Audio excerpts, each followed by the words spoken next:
Voi hari ini, Senin 18 Desember 2023 merangkum 3 berita pilihan, antara lain sidang perdana pra-peradilan Wamenkumham Edy Hiaric, lalu ada ribuan mahasiswa di Makassar yang menggelar aksi tolak dinasti politik, hingga berita tentang aktivis pengurus pusat Kesatuan Aksi Mahasiswa Muslim Rizky Agus Saputra yang diduga dianiaya oknum TNI. Sidang perdana pra-peradilan yang diajukan oleh mantan Wakil Menteri Hukum dan HAM Edy Omar Syarif Hiaric atau Edy Hiaric melawan KPK digelar di Pengadilan Negeri Jakarta Selatan pada Senin 18 Desember 2023. Sidang yang mengagendakan pembacaan gugatan oleh kuasa hukum Edy Hiaric terkait penetapan Edy sebagai tersangka oleh Komisi Pemberantasan Korupsi. Edy ditetapkan sebagai tersangka bersama Yosi Andika Mulyadi selaku pengacara Edy, Yogi Ari Rukmana selaku asisten pribadi Edy. Ketiganya diduga menerima suap dari tersangka ex-dirut PT Citra Lampia Mandiri, Helmut Hermawan, senilai total 8 miliar rupiah.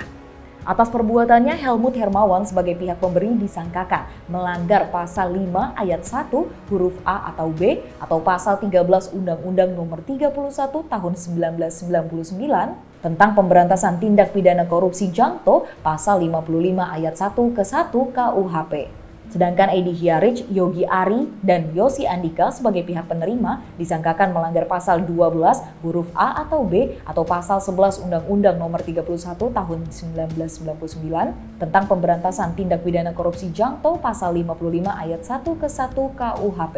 Edy Hiaric tidak terima ditetapkan sebagai tersangka oleh KPK di kasus suap tersebut. Edy melakukan perlawanan dengan mengajukan pra-peradilan ke Pengadilan Negeri Jakarta Selatan. Ada beberapa hal yang ingin kami sampaikan. Yang pertama, yaitu kami menyampaikan di dalam permohonan ini adalah tentang adanya perbuatan melawan hukum yang dilakukan oleh salah seorang pimpinan KPK yang sudah kami sebutkan di dalam permohonan kami, yaitu Saudara Alexander Marwata, di mana kita mengetahui bersama pada tanggal 9 November 2023, beliau menyampaikan adanya penetapan tersangka terhadap Saudara Profesor Dr. Edy Hiaric dan kawan-kawan. Kemudian pada kenyataannya, sprindik tentang penetapan tersangka itu baru ditandatangani dan diberikan kepada kami tanggal 27 November dan sprindiknya itu sendiri ditandatangani tanggal 24 November 2023. Sehingga apa yang dilakukan oleh Saudara Alexander Marwata itu bagi kami merupakan sesuatu yang merupakan pelanggaran serius dari hukum acara dan menimbulkan tanda tanya tentang apa alasan beliau melakukan hal itu. Yang berikutnya adalah perbuatan beliau itu kemudian bagi kami semacam fait accompli. 3 orang pimpinan KPK tersisa untuk ikut kemudian menetapkan tersangka kepada Saudara Edy Hiaric, kemudian Saudara Yogi dan Saudara Yosi. Kemudian yang kedua juga menjadi masalah serius pula, yaitu penetapan tersangka terhadap para tersangka ini pada Profesor Dr. Edy Hiaric, Saudara Yogi dan Saudara Yosi ini sama sekali tidak dimulai dengan adanya alat bukti ataupun pemeriksaan-pemeriksaan terhadap ahli atau saksi yang sah untuk menetapkan seseorang sebagai tersangka. Sebagaimana telah kami uraikan tadi di dalam permohonan pra-peradilan kami. Oleh karena itu, apa yang telah dijalankan oleh KPK, terutama dalam hal ini oleh pimpinan KPK, Saudara Alexander Marwata, merupakan perbuatan yang tidak sah dan harus dibatalkan oleh pengadilan pra-peradilan ini. Selanjutnya, ribuan mahasiswa yang tergabung dalam Mahasiswa Bersama Rakyat Selamatkan Demokrasi Indonesia menggelar mimbar demokrasi tolak dinasti politik di kampus STY Amkop, Makassar, Sulawesi Selatan pada Minggu 17 Desember 2023. Dalam aksinya itu, ribuan mahasiswa mengenakan topeng Focus Guy yang menjadi simbol perlawanan terhadap kekuasaan yang dianggap telah menindas kebebasan berdemokrasi dengan menabrak konstitusi di Indonesia. Beginilah suasana aksi tolak dinasti politik dan pelanggar HAM melalui mimbar demokrasi. Aksi tersebut terus disuarakan oleh elemen mahasiswa dan rakyat di berbagai kota. Kegiatan ini melibatkan 12 kampus di Makassar. Dalam aksinya, ribuan mahasiswa tersebut menggunakan topeng Focus Guy yang menjadi simbol perlawanan terhadap kekuasaan yang dianggap telah menindas kebebasan berdemokrasi dengan menabrak konstitusi di Indonesia. Hari ini, di Kota Mangkasar ini, kita dengan lantang menolak politik dinasti dan pelanggar HAM.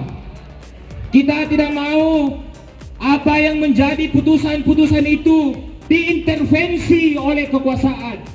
Oleh karena itu, sekali lagi saya mengajak teman-teman yang mau berjuang dan bertaruh bersama kita untuk bergabung bersama kita di lapangan ini. Aktivis pengurus Pusat Kesatuan Aksi Mahasiswa Muslim atau KAMI, Rizky Agus Saputra yang diduga dianiaya oleh oknum TNI.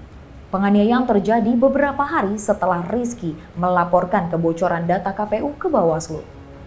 Rizky membantah motif pengeroyokan oleh oknum TNI dilatar belakangi perselisihan di jalan raya. Hal itu disampaikan Rizky Agus Saputra dalam keterangannya melalui daring di kantor kami di kawasan Tebet, Jakarta Selatan pada Minggu 17 Desember 2023. Rizky menuturkan dugaan penganiayaan yang ia alami tanpa alasan yang jelas. Rizky diduga dianiaya dalam perjalanan pulang dari Rumah Sakit Islam Pondok Kopi, Jakarta Timur pada Jumat 15 Desember 2023. Setelah pulang di flyover Pondok Kopi, saya dikelakson oleh orang yang tidak dikenal. Tidak dikenal, kemudian juga motifnya apa saya juga tidak tahu. Dia mengklakson saya, padahal di sebelah kanan saya itu masih ada jalan. Gitu. Di sebelah kiri saya tentu saja tidak bisa bergeser ke kiri karena ada motor lain di sebelah kiri saya. Selanjutnya, setelah berhasil mendahului saya, dia menghadangkan motornya. Kemudian juga ngomong, jagoan kamu. Gitu. Beberapa kali, sampai 3 kali dia menghadangkan motor. Saya bilang, saya tidak mau berurusan dengan Bapak, saya ini baru rumah sakit, saya mau makan, saya mau pulang. Saya tidak ada urusan dengan Bapak, saya tidak mau berkelahi di jalanan. Saya bilang begitu. Terus berulang kali sampai dia ngomong kasar, dia bilang, kamu gitu kan. Ya, kita balas spontan kan, akhirnya kita jalan terus, karena saya tidak kenal siapa orang itu. Kini, anggota TNI pelaku dugaan pengeroyokan tersebut telah diproses hukum oleh Satpom Lanut Halim Perdana Kusuma. Demikian Voi hari ini. Nantikan berita selanjutnya dengan subscribe YouTube Voi.id dan jangan lupa untuk follow Instagram dan TikTok Voi.id. Sampai jumpa.